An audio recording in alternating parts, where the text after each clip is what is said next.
It's a little shorter, but not much. It's pretty close. I think that one looks to be a little shorter. Or maybe it's just the driveway.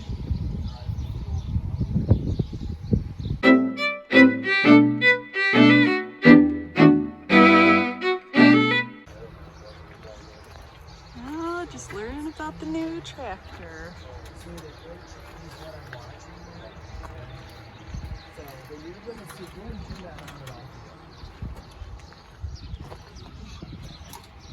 See those down there? Yeah. They went away quick. The bottom two right. It's a really big day around here. Really big.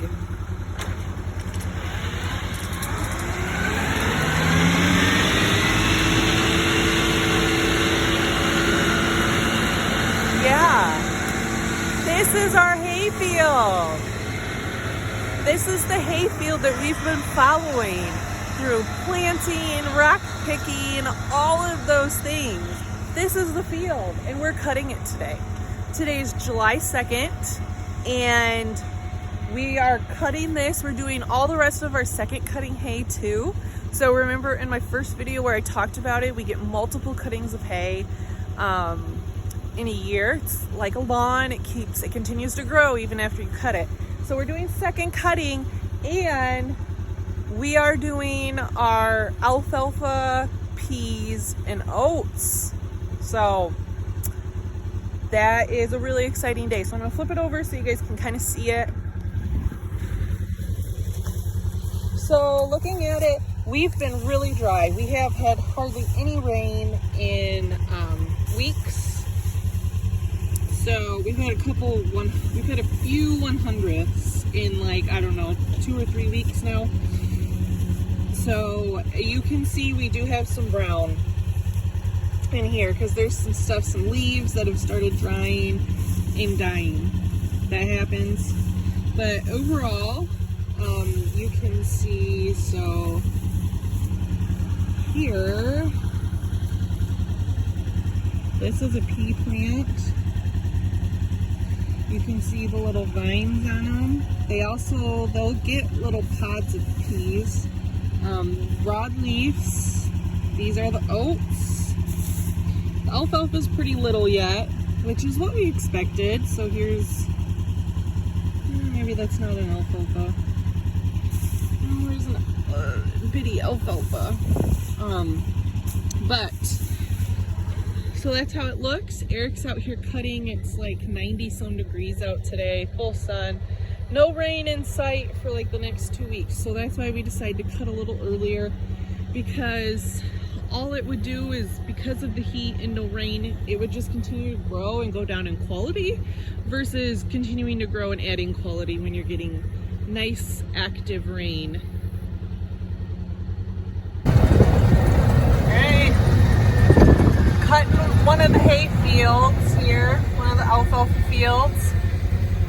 We, in general, didn't get a lot of second cut because we didn't get a lot of rain, so it's not surprising. We're basically cutting it to try to get the highest quality that we can possibly get, because like I said earlier, when it's hot and when it's really hot and there's no rain, the grass, the alfalfa quits growing, and then it just keeps getting lignin, which is an undigestible fiber for cows. So that means that it just kind of like sits in their stomach and doesn't do anything. There's good types of fiber that actively do things in their digestive system and then that they can digest too. Lignin is not one of them, so we want the least amount of lignin possible. So that's why we're cutting a little bit earlier than we would like to, but got to do what you got to do when it's hot and dry out.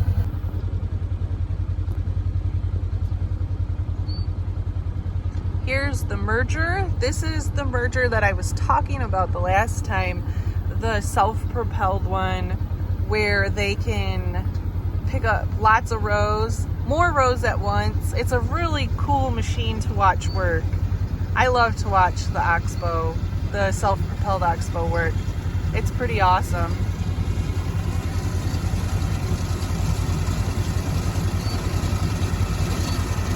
Right now, he was just picking up kind of a straggler end, so now he's gonna start going up and down the rows. I'm sure Eric's sitting there like, what in the world is this girl doing? But you know, everybody really likes these like cool action shots with the equipment running at you, and I don't have a drone, so I hope you all appreciate what I'm risking here. Actually, I'm just kidding. I'm gonna get out of the way in plenty of time.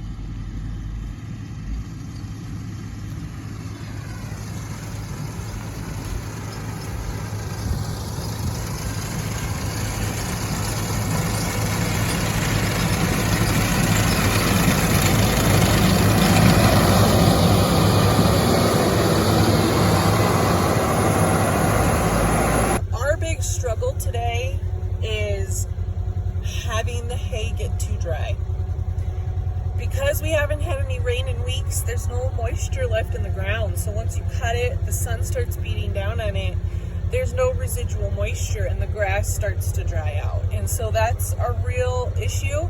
I'd rather have too dry than too wet feed, but also too wet feed might not ferment well, just because there's not enough moisture to grow the good bugs, and it just kind of sits there and doesn't do much of anything, or it takes a really long time for it to ferment the way we want. So we're going around, we're checking, just kind of fingers crossed, hoping that it all turns out okay. At this point, there's not much we can do about it. Kind of is what it is. They are just starting this field that they were merging, just getting lined up, ready to go. We tested a sample from the next field and it's ready to go. It has more moisture than what I thought it would have, so that's good. So they're going to keep going.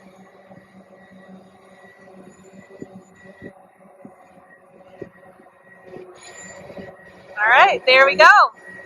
Picking the hay up, chopping it, putting it into the truck. This is on our neighbor's field. It was originally owned by Stanley and Josie Buschlager, and now their children and their grandchildren own it. And so we grew up to buy all of them. So this land has a strong family heritage to it too. I know that pile is like hard to see. I kept tripping on it yesterday.